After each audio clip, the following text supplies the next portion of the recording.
Oslo central railway സ്റ്റേഷനിലാണ് ഞാനിപ്പോൾ. സ്റ്റേഷന് പുറത്ത് നോർവീജിയൻ ഭാഷയിൽ എഴുതിയ ബോർഡ് വായിക്കാതെ അകത്ത് കയറിയാൽ ഇത് സ്റ്റേഷനാണെന്ന് മനസ്സിലാകില്ല. ഒരു വലിയ ഷോപ്പിംഗ് മാളിന്റെ അകത്ത് കയറിയ പ്രതീതി. ട്രെയിനുകളൊക്കെ സഞ്ചരിക്കുന്നത് ഇതിന് താഴ്ഭാഗത്ത് കൂടിയാണ്.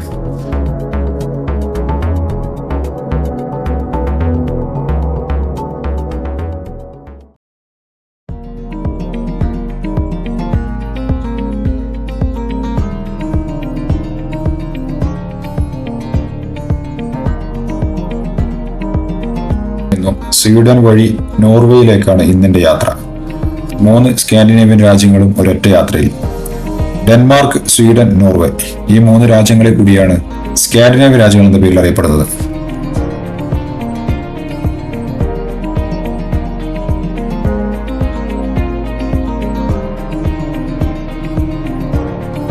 എന്നീ രാജ്യങ്ങളിൽ കൂടി ചേർന്നതാണ് നോർഡിക് കൺട്രീസ്. ഗ്രീൻലാൻഡ് ഒരു രാജ്യമല്ല, ഡെൻമാർക്കിന് കീഴിൽ വരുന്ന ഒരു ഭൂപ്രദേശമാണ് ഗ്രീൻലാൻഡ്.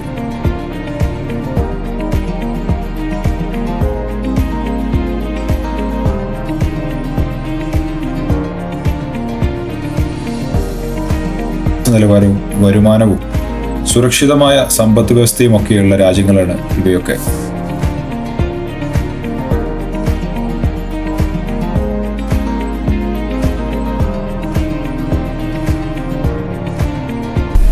രാത്രിയിലാണ് യാത്ര ആരംഭിക്കുന്നത്. പുലർച്ചയോടുകൂടി നോർവേയിൽ എത്തിച്ചേരുമെന്ന് കരുതുന്നു. 12 മണിക്കൂർ ദൈർഘ്യമുള്ള യാത്ര. സ്വീഡൻ വഴിയാണ് നോർവേയിലേക്ക് പ്രവേശിക്കുന്നത്. 2-3 പ്രാവശ്യം ഫുൾ ടാങ്ക് പെട്രോൾ വേണ്ടിവരും. ആദ്യത്തെ പമ്പിൽ കയറി. സഹായത്തിന് ജോലിക്കാരൊന്നും ഇവിടെ എവിടെയും ഉണ്ടാവാറില്ല. പെട്രോളിന് ഏറ്റവും ഉയർന്ന നിരക്കുള്ള രാജ്യങ്ങളാണ് ഇവയെല്ലാം. 14.5 ഡാനിഷ് ക്രോൺ, ഏകദേശം 175 രൂപ, 8 ദിർഹംസ് വില. ഫെറി മാർഗമാണ് ഇന്ന് ഞങ്ങൾ സ്വീഡനിൽ പ്രവേശിക്കുന്നത്. മുൻകൂട്ടി ഓൺലൈനിൽ ബുക്ക് ചെയ്ത ഫെറി ഉപയോഗിച്ചാണ് യാത്ര. 200 ഡാനിഷ് ക്രോൺ, ഏകദേശം 2400 ഇന്ത്യൻ രൂപ. ഇവിടെ എവിടെയും ജോലിക്കാരാരുമില്ല. എല്ലാം ഇലക്ട്രോണിക് ഓട്ടോമാറ്റിക് സംവിധാനങ്ങളാണ്. ഡെൻമാർക്ക് ഒരു വലിയ ഐലൻഡാണ്. ഫെറി മാർഗമോ അതല്ലെങ്കിൽ കോപ്പൻഹാഗനിൽ നിന്നും സ്വീഡനിലെ മറ്റൊരു പട്ടണമായ മാൽമോയിലേക്ക് കണക്ട് ചെയ്യുന്ന ഓറിസോൺ ബ്രിഡ്ജ്, ഈ 2 മാർഗമേ സ്വീഡനിൽ പ്രവേശിക്കാൻ കഴിയും.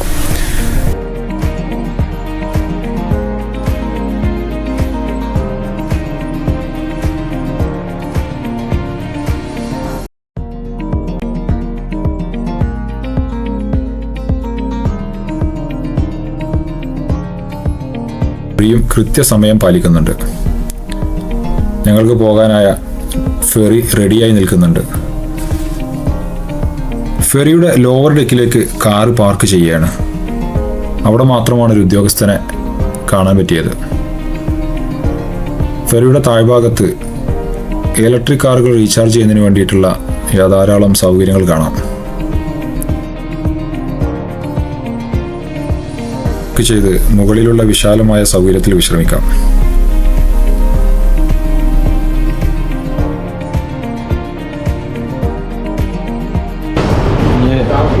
ഫെറിയുടെ ഡെക്കിയുടെ മുകളിൽ പോയിട്ട് വെയിറ്റ് ചെയ്യണം. 1/2 മണിക്കൂർ യാത്രയേ ഉള്ളൂ.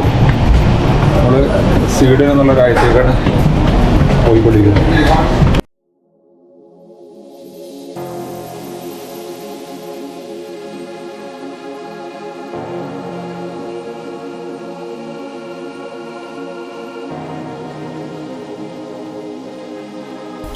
പൂർണ്ണമായും ഇലക്ട്രിക്കിൽ പ്രവർത്തിക്കുന്ന ഫെറിയാണ്. റെസ്റ്റോറൻറ്റുകളും കഫേകളും ഒക്കെയായി വളരെ വലിയ സൗകര്യത്തോടു കൂടിയൊരു ഫെറി.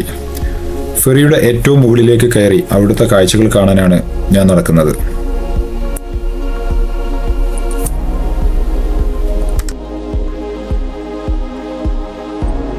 ദേശത്തു നിന്നും സ്വീഡനിലെ ഹെൽസിൻബോർഗ് എന്ന പട്ടണത്തിലേക്കാണ് ഫെറി മാർഗം ഇന്ന് യാത്ര ചെയ്യുന്നത്. എല്ലാ സൗകര്യങ്ങളുമുള്ള ഒരു മനോഹരമായ ഫെറി.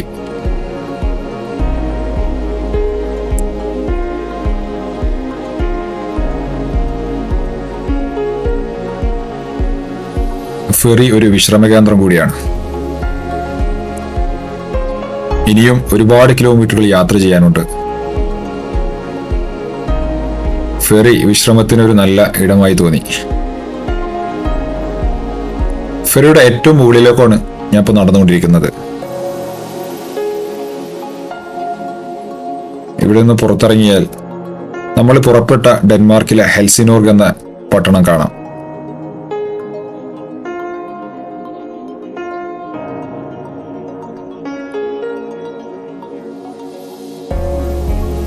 പറയുന്ന ഡെൻമാർക്കിന്റെ ഭാഗമായ പ്രദേശം.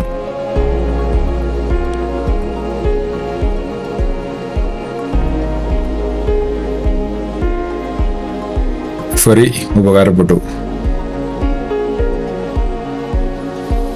കുറച്ച് സമയം കഴിഞ്ഞാൽ ഫെറിയിൽ നിന്ന് പുറത്തിറങ്ങി ഹെൽസിൻബോർഗ് ലക്ഷ്യമായി യാത്ര തുടരണം.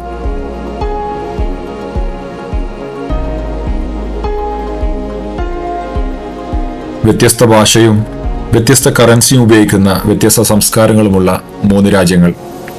ഡാനിഷ് ഭാഷയും സ്വീഡിഷ് ഭാഷയും നോർവീജിയൻ ഭാഷയും. കറൻസിയും വ്യത്യസ്തമാണ്. Danish krone, Swedish krone, Norwegian krone. Euro ഇവിടെ പൊതുവെ ഉപയോഗിക്കാറില്ല. എന്നിലെ ഹെൽസിൻബോർഗാണ് നമ്മുടെ അടുത്ത ലക്ഷ്യം. ഗേറ്റ് ഓപ്പൺ ചെയ്ത് യാത്ര തുടരുകയാണ്.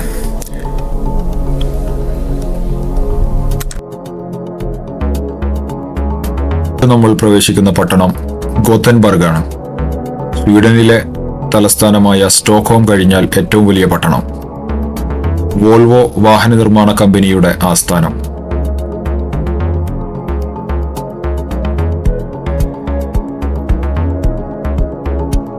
ഏകദേശം 4 മണിയായിരിക്കുന്നു. സ്വീഡൻ എന്ന രാജ്യം രാത്രി മുഴുവൻ യാത്ര ചെയ്ത് നമ്മൾ പിന്നിട്ടിരിക്കുന്നു. നോർവേയും സ്വീഡനും തമ്മിലുള്ള ബോർഡറാണ് ഈ കാണുന്ന പാലം.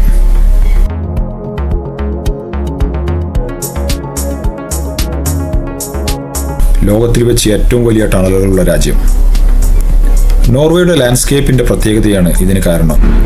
പർവ്വതങ്ങളും ഗർത്തങ്ങളും പർവ്വതങ്ങൾക്കിടയിൽ നീണ്ടുകിടക്കുന്ന ഉൾക്കടലുകളും ഒക്കെ നിറഞ്ഞതാണ് നോർവേ എന്ന വലിയ രാജ്യം. ഓരോ ടണലുകളും പിന്നിട്ട് ഓസ്ലോ എന്ന നോർവേയുടെ തലസ്ഥാന നഗരിയിലേക്കാണ് ഞങ്ങൾ നീങ്ങിക്കൊണ്ടിരിക്കുന്നത്.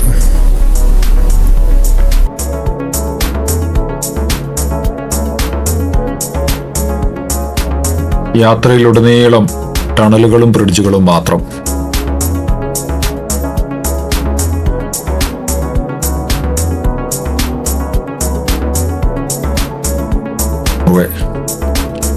വർഷം മുഴുവൻ അതിശൈത്യമുള്ള രാജ്യം. പാതിരാസൂര്യന്റെ നാട് എന്നറിയപ്പെടുന്ന നോർവേ.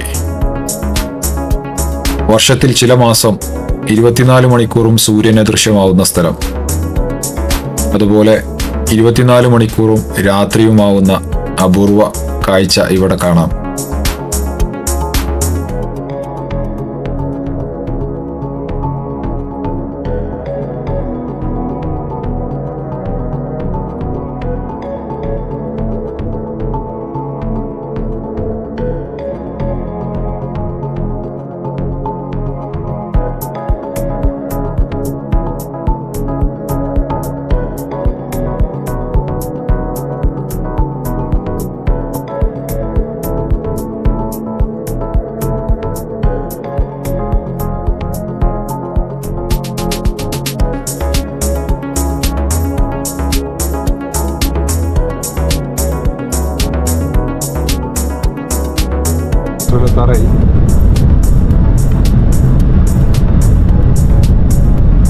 കാലാവസ്ഥ ഇതെല്ലാം മാറിയില്ലേ?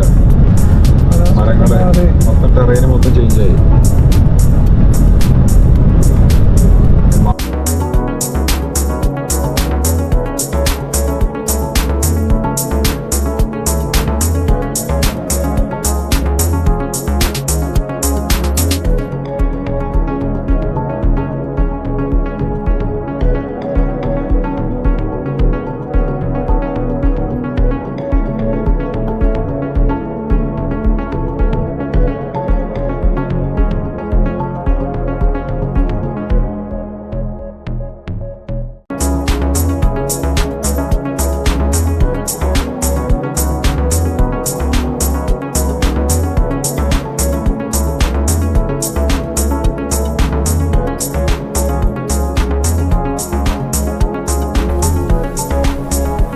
ഓസ്ലോ പട്ടണത്തോടടുക്കും തോറും ഒരുപാട് ടണലുകൾ പ്രത്യക്ഷപ്പെട്ടു തുടങ്ങി.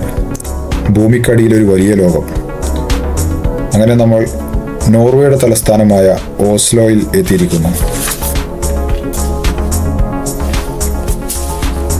സമാധാനത്തിനുള്ള നോബൽ സമ്മാനം നൽകുന്ന ഒരു അഭിമാന ആതിഥേയ രാജ്യം കൂടിയാണ് നോർവീജിയൻ തലസ്ഥാനമായ ഓസ്ലോ. പുലർച്ചെയാണ് ഓസ്ലോ എത്തിയിരിക്കുന്നത്. നഗരം മുഴുവൻ വിജനമാണ്. ആരും ഉറക്കഴുന്നേറ്റിട്ടില്ല. പൊതുവെ കാർ ഫ്രണ്ട്ലി അല്ലാത്തൊരു സിറ്റി കൂടിയാണ് ഓസ്ലോ. പാർക്കിംഗ് സ്പേസ് ലഭിക്കാനുള്ള ബുദ്ധിമുട്ട്, ഉയർന്ന പാർക്കിംഗ് നിരക്ക്, ഒട്ടനവധി ടോളുകൾ സിറ്റിയിൽ പ്രവേശിക്കാൻ നൽകണം. അതുകൊണ്ടൊക്കെ തന്നെ പബ്ലിക് ട്രാൻസ്പോർട്ടേഷനാണ് ഇവിടുത്തെ കൂടുതൽ ആളുകളും ആശ്രയിക്കുന്നത്.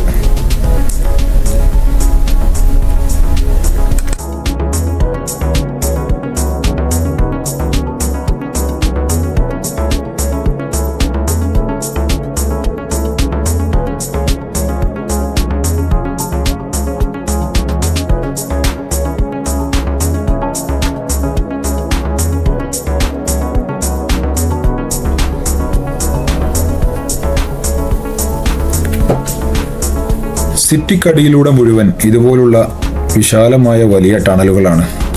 കിലോമീറ്ററുകൾ നീണ്ടു നിൽക്കുന്ന ടണലുകൾ.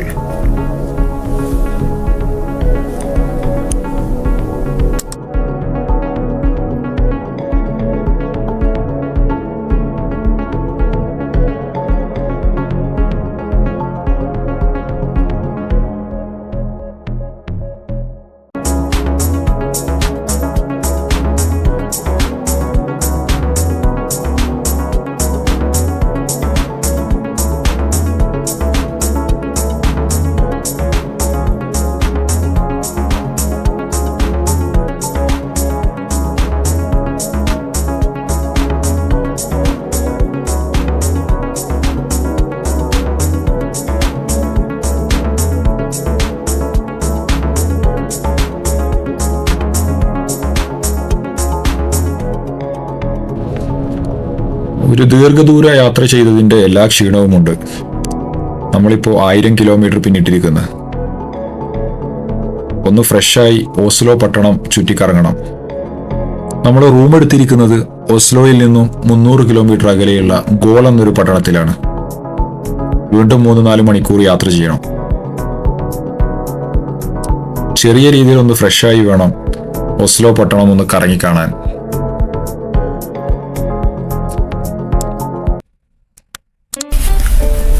ഓസ്ലോ സെൻട്രൽ റെയിൽവേ സ്റ്റേഷനിലാണ് ഫ്രഷ് ആകുന്നതിന് വേണ്ടിയിട്ട് കയറിയത്. റെയിൽവേ സ്റ്റേഷൻ കാണാനുള്ളൊരു കാഴ്ച കൂടിയാണ്. ഇതിനകത്ത് കയറിയാൽ ഇത് റെയിൽവേ സ്റ്റേഷനാണെന്ന് തിരിച്ചറിയാൻ പ്രയാസമാണ്. ഒരു വലിയ ഷോപ്പിംഗ് മാൾ.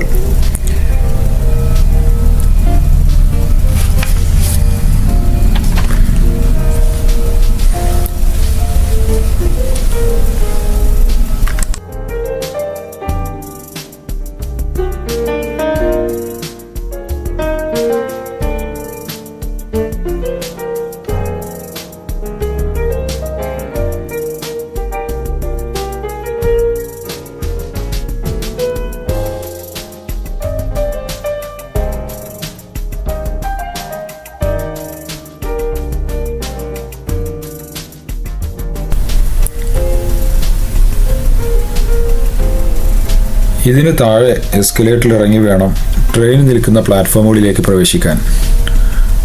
ടിക്കറ്റ് ഇല്ലാത്തതുകൊണ്ട് അങ്ങോട്ടേക്ക് പ്രവേശനമില്ല.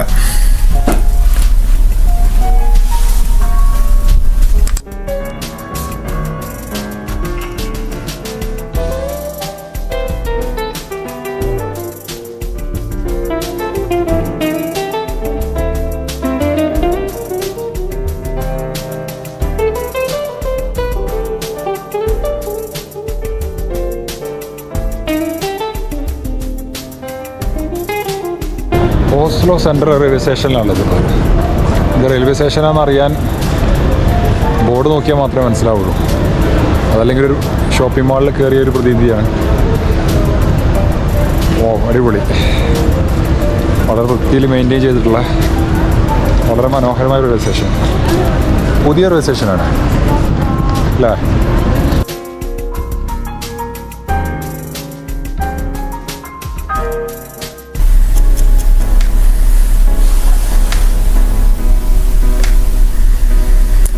സ്റ്റേഷന് മുമ്പിലുള്ള ടൗൺ സ്ക്വയറാണത്. വിശാലമായൊരു മൈതാനം. ഇവിടെ ഒരു പ്രത്യേകതയുണ്ട്. ഓസ്ലോയിലെ ഒരു സ്ട്രൈക്കിംഗ് സിംബലാണ് ഈ കാണുന്ന ടൈഗർ സ്റ്റാച്യു. നഗരത്തിലെ ഒരു പ്രധാന ഫോട്ടോ ഫ്രെയിം കൂടിയാണിത്. പ്രസിദ്ധമായ ഒരു നോർവീജിയൻ കവിതയിൽ പരാമർശിച്ച ഒരു കടുവ. ഈ സ്റ്റാച്യു കാരണം ടൈഗർ ടൗൺ എന്നുള്ളൊരു പേര് കൂടെ ഓസ്ലോക്കുണ്ട്.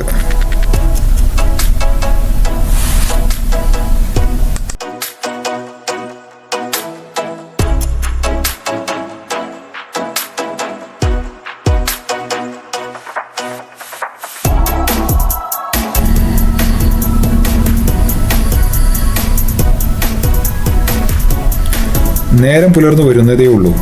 അതുകൊണ്ട് തന്നെ നഗരം മുഴുവൻ ആളൊഴിഞ്ഞ് കിടക്കുകയാണ്. ട്രാമുകൾ ഓടിക്കൊണ്ടിരിക്കുന്നു. ഒന്നിലും ആരെയും കാണാനില്ല.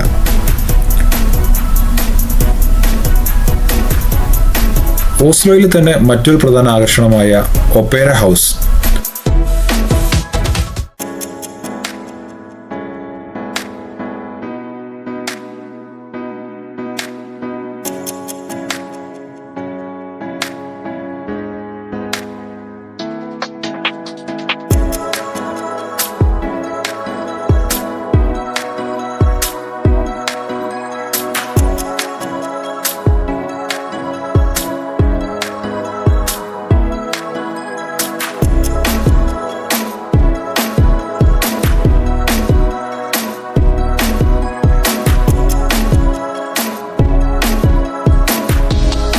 നിന്ന് പകർത്തിയതാണ്. ഒരു വലിയ ടൂറിസ്റ്റ് അട്രാക്ഷൻ ഏരിയ കൂടിയാണ് ഒപ്പേര.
ഓഡിറ്റോറിയം ഒക്കെ ഉൾപ്പെട്ടതാണ് ഒപ്പേര ഹൗസ്. ടൂറിസ്റ്റുകളെ ആകർഷിക്കുന്ന മറ്റൊരു പ്രധാന ആകർഷണം ഇതിൻ്റെ ചെരിഞ്ഞ റൂഫിംഗ് ആണ്. ഒപ്പേര ഹൗസിൻ്റെ മുകളിൽ കയറി ഓസ്ലോ എന്ന പട്ടണത്തിൻ്റെ സുന്ദര കാഴ്ചകൾ ഇതിൻ്റെ മുകളിൽ നിന്ന് നോക്കിയാൽ കാണാം.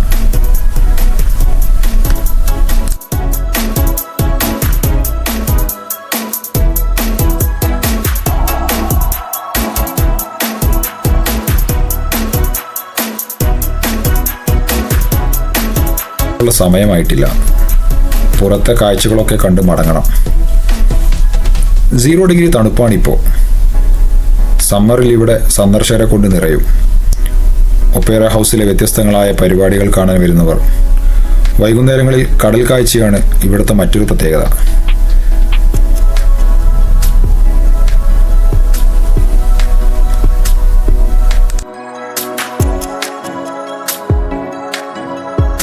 പാലസ് കാണാനാണ് അടുത്ത യാത്ര. വീണ്ടും ധാരാളം ടണലുകൾ. ഒരു ടണലിനുള്ളിൽ പ്രവേശിച്ചാൽ വേറെയും ഒരുപാട് ടണലുകൾ ഇതിൽ മെർജ് ചെയ്യുന്നതായിട്ട് കാണാം. ഇടയ്ക്ക് വെച്ച് ടണലുകൾ പലതും പിരിഞ്ഞു പോകുന്നു.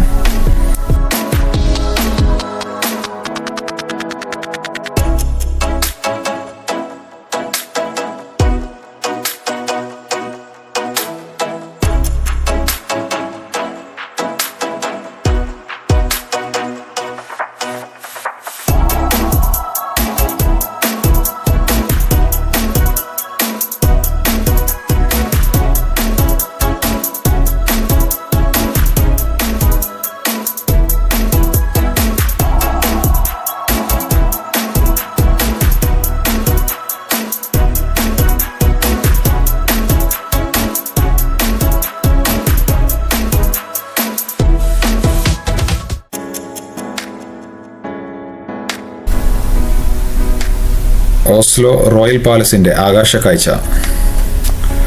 19-ാം നൂറ്റാണ്ടിൽ 1849 നിർമ്മിച്ച ഒരു നിയോ ക്ലാസിക്കൽ സ്റ്റൈൽ ബിൽഡിംഗ്.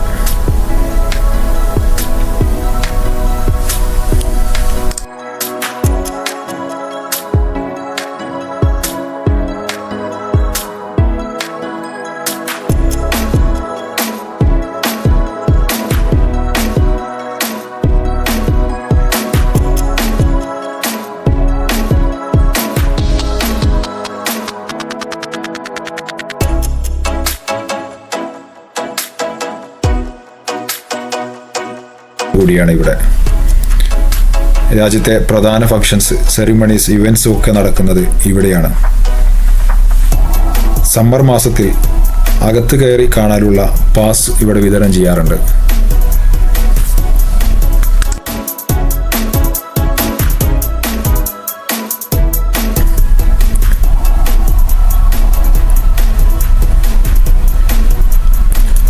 പാലസിന് ചുറ്റും വിശാലമായ പാർക്ക് പബ്ലിക്കിന് വേണ്ടി തുറന്നു വച്ചിരിക്കുന്നത്. 1818 മുതൽ 1844 വരെ നോർവേ, സ്വീഡൻ രാജ്യങ്ങളുടെ രാജാവായിരുന്ന കിങ് ചാൾസ് മൂന്നാമന്റെ സ്റ്റാച്യുവാണിത്.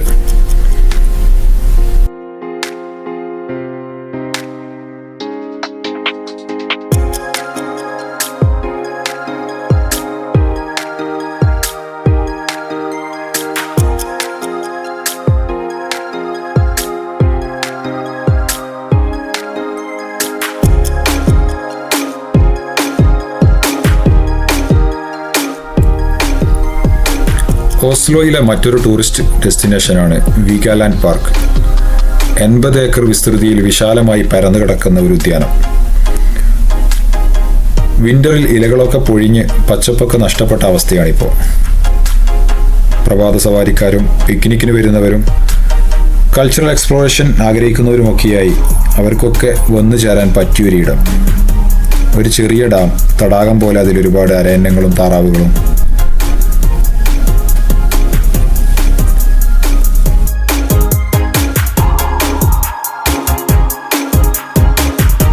ഒരു വലിയ നിർമ്മിതിയുണ്ട്.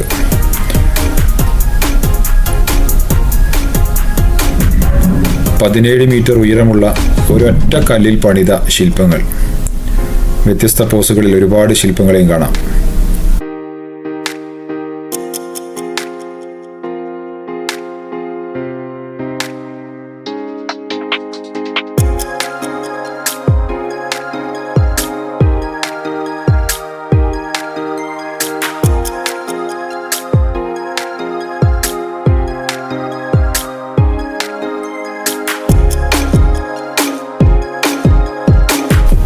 ഒരു ടൂർ കമ്പനിയുടെ കീഴിൽ മറ്റൊരു രാജ്യത്ത് നിന്ന് വന്ന കുറേ പേർ ടൂർ ഗൈഡിന്റെ വിശദീകരണം കേട്ട് ഇവിടെ നിൽക്കുന്നുണ്ട്.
നേരം പോയതറിഞ്ഞില്ല. സമയം വൈകുന്നേരമായിരിക്കുന്നു.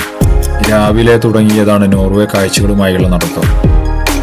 റൂം ബുക്ക് ചെയ്തിരിക്കുന്ന ഗോൾ എന്ന പ്രദേശത്തേക്ക് ഇനിയും ഒരുപാട് സഞ്ചരിക്കണം. യാത്ര ആരംഭിച്ചു.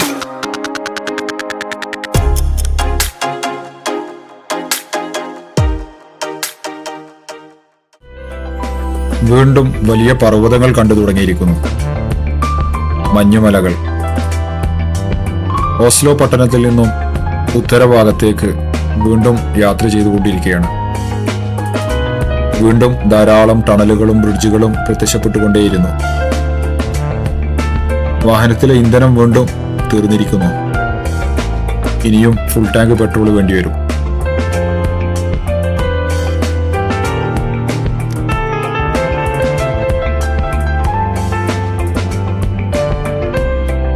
വഴിയിൽ വെച്ച് ഒരു സ്ഥലത്ത് കാറ് നിർത്തി. വലിയൊരു തടാകമാണ്. 0 ഡിഗ്രി തണുപ്പിൽ തടാകത്തിലെ വെള്ളമെല്ലാം ഐസ് പാളികളായി മാറിയിരിക്കുന്നു. വലിയൊരു തടാകം നിശ്ചലമായി കിടക്കുന്നു. വേനൽ സമയങ്ങളിൽ ബോട്ടും ഷിപ്പും ഒക്കെ യാത്ര ചെയ്തിരുന്ന ഒരു വലിയ തടാകമാണിത്. ഇതാണ് ഈ തടാകത്തിന്റെ അവസ്ഥ. വളരെ മനോഹരമായ ഒരു കാഴ്ച കൂടിയാണത്.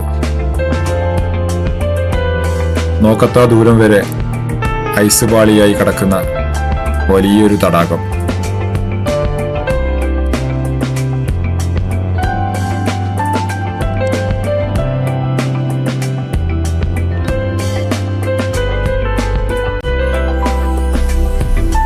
ഓസ്ലോ പട്ടണം കുറെ പിന്നിലായിരിക്കുന്നു. തടാകങ്ങളും പുഴകളും കാടുകളും ഒക്കെ കടന്ന് സുന്ദരമായ പാതയിലൂടെ ഒരുപാട് ദൂരം ഇനിയും സഞ്ചരിക്കണം.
കിലോമീറ്ററുകളോളം നീണ്ടുകിടക്കുന്ന ടണലുകൾ.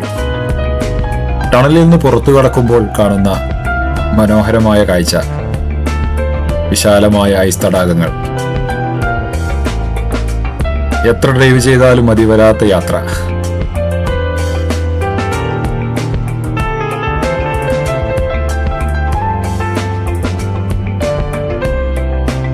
അങ്ങനെ നമ്മൾ ഗോൾ എന്ന പ്രദേശത്തെത്തിയിരിക്കുന്നത്. ഇവിടെയാണ് റൂം ബുക്ക് ചെയ്തിരിക്കുന്നത്.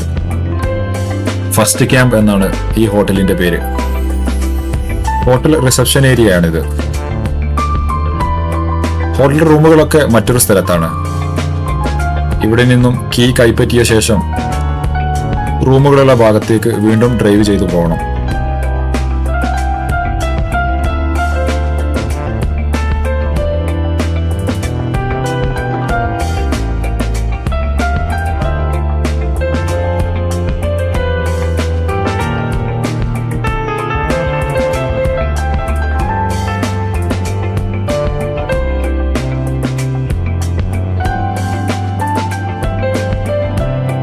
റൂമുകളൊക്കെയുള്ള ഭാഗത്തേക്കാണ് യാത്ര പോയിക്കൊണ്ടിരിക്കുന്നത്. 14 നമ്പർ റൂമാണ് ഞങ്ങൾക്ക് കിട്ടിയിരിക്കുന്നത്.